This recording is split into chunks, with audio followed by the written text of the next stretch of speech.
Welcome back. You're still watching Breakfast Central. Time to take you to the world of sport. For those who do not believe in miracle, then you need tutorials coming from Sebastian Haller. He made an emotional return to the pitch 6 months after his testicle cancer diagnosis.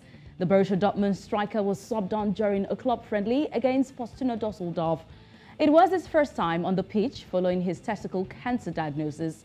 The Ivorian was greeted with a round of applause and cheers as he ran onto the field. It was Haller's first ever appearance for the Bundesliga Giants after his £28 million move from Ajax last summer. However, less than a fortnight after joining the club, he received a diagnosis of testicle cancer. Haller felt unwell during the training and went for medical examinations, which is when the doctors discovered that he's got a tumor.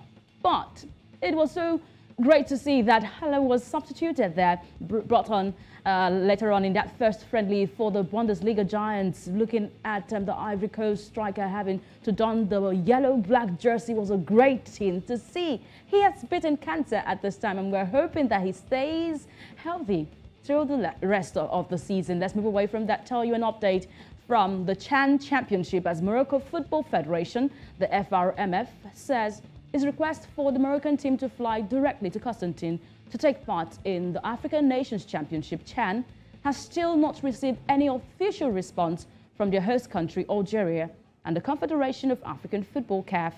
So while there have been news reports of Algeria's likely or implied rejection of the Moroccan request, the FRMF has indicated not receiving any official response from both CAF and the Algerian Football League 3 days ahead of the continental showpiece. So meanwhile, as Morocco continues to prepare for the tournament while awaiting an official response to its request, it is not clear whether the Moroccan team will take part in the competition. Diplomatic ties gone wrong there between Algeria and Morocco, and now it is affecting the national team from taking part at the African Championship. Now, Algeria say that they are not going to allow any direct flight from Morocco down to Algeria. So the Moroccan team will have to go through Tunisia to get into Algeria due to that ties being broken between the two countries. But we'll wait to hear what the Confederation of African Football will have to say concerning Morocco's request. But there is another news from the Under-17 African Cup of Nations. As Democratic Republic of Congo, they have been forced to pull out of the regional qualifying tournament for the 2023 African Cup of Nations, the Under-17 African Cup of Nations, after 25 out of 40 players failed mandatory age testing. It is the latest age fraud scandal to hit the Central African Football Federation, the UNIFAC. The qualifiers after 32 players from host nation Cameroon failed their age test ordered by the president of the FECAFOOT, Samuel Eto'o. So at this time, would say a statement by the Congolese Football Federation, FECAFA, said it was forced to withdraw after only 15 were eligible and 25 failed out of 40 players submitted for the MRI testing. 4 countries, Cameroon, Congo-Brazzaville, Chad, and the Central African Republic, will now take part in the qualifying competition, with UNIFAC rescheduling fixtures between 12 and 24 January 2023. Age testing, age cheating, that has been the core thing with underage championship. And this time, Confederation of African Football and also the UNIFAC are saying no to it. You must have to go through an MRI testing to make sure that you are at the age level for this underage competition. Now, only 4 countries will have to go through that competition, taking out Central African Republic, there, Congo, that's DR Congo, as they failed the MRI testing. All right, moving away from here, let's give you an update in the FA Cup results for the games played for the day. We have Manchester United. Yeah, Manchester United, Anthony having to draw blood first against Charlton Athletic. And likes of Rashford having a brace. Now, Rashford has scored 8 home goals for Manchester United, having to equal the record with Wayne Rooney down in 2010 when he achieved the same feat. And this win means that Erik ten Hag is now the fastest coach to turn around results for a club. Manchester United were on a dwindling form before this season, but Erik ten Hag, coming up as the coach of the side, has turned the good tides, the bad tides, into a good one for Manchester United. So 3-0 all ends over there for Newcastle. Ambron coming up with an assist there to give them a lead against Leicester City. It all ends 2-0 against Leicester City. Leicester City and their woes. Brendan Rodgers still got a lot of work to do for Leicester. At the EFL Cup there, we'll see that Manchester United are through. We have Newcastle United also through to the next round. For today, we expect to see juicy fixtures too. Nottingham Forest will up against Wolverhampton Wanderers, while Southampton will take on Manchester City.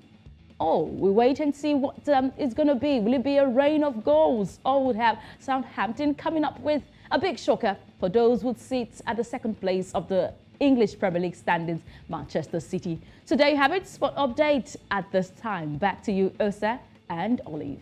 It's just very interesting. Two things I want to quickly mention. First of all, Manchester United, the greatest club in the whole wide world, none better. They've been having a pretty good run, but nobody's talking about it. You know, they only talk about it when they lose. But besides that, age cheating. It's how are we ever going to get away from this problem, you know, in African football? I really don't think it's something that we would have to go away from it in the close while. That's in a little time. I think it takes a lot of time to get out of something like that, because a lot of national teams do not come up with their underage academy to groom players from a little age. And the lack of continuity in national teams is the problem, is the main problem for this age cheating. You see that players will play for their national team in the under-15 level, in the under-17 level. They do not go ahead to become players that will don the colours in the under-21, in the under-23. And this is really a big problem. And clubs do want their players to don the national team colours. They want to get their own dividend out of the players they groom. This is really the problem. So I don't see it leaving the African scene for a long time. And it's not just the sporting world. Yeah. We have a... But I think Cameroon are taking a good step. The president of the side, he has been there, he has done that. That's Samuel Eto'o. He was the first person who called for a test for his own team, the Cameroonian team.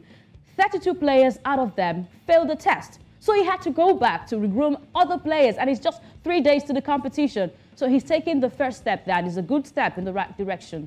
Well, I honestly, we do have a challenge when it comes to age, and people being able to reveal their actual ages. It said that, you know, when you ask people, you know, how old are you? People oftentimes tend to reduce their age because there's also a subconscious bias against people as they age, which doesn't make sense. I think it's called ageism, if I'm correct, where you make people feel like they should be younger. Age is there for a reason. The reason why you're getting older is because you're alive, but make people feel ashamed of their age. But I'd like to say, I'd like to speak about the unfortunate incidents between Algeria and Morocco, and how countries must learn to put aside their differences when it comes to being able to do what they need to do for sports. I mean, it's unfortunate that this has happened. Algeria and Morocco, it's almost like typically you can't tell which is which. They're almost one and the same, only just separated which year, right? So to think that, yes, they've had their challenges, I really hope that they're able to resolve it, because it would be a shame that these players have politics interfering with sport. They say that Morocco is sabotaging their democracy, and at this time it's affecting sport. CAF has not said anything about this, but I see it as a big interference, because right now we don't know if Morocco would go for that competition, because Morocco wants a direct flight down to Algeria. They do not want to go through Tunisia and then get into Algeria. A direct flight. Do not say you've got ties with us, and that should affect our national team. That's really crazy. Imagine after everything that they don't end up playing. That's going to be sad. But the good news would be the young man who's returned to the field for the first opening minutes after testing for testicular cancer. If I got that correctly, I'm excited to see that, and I wish him the best of health. I hope that we don't have repeat incidences like this, and that he's able to play for as long as he wants to. I'm saying amen to your wish. All right.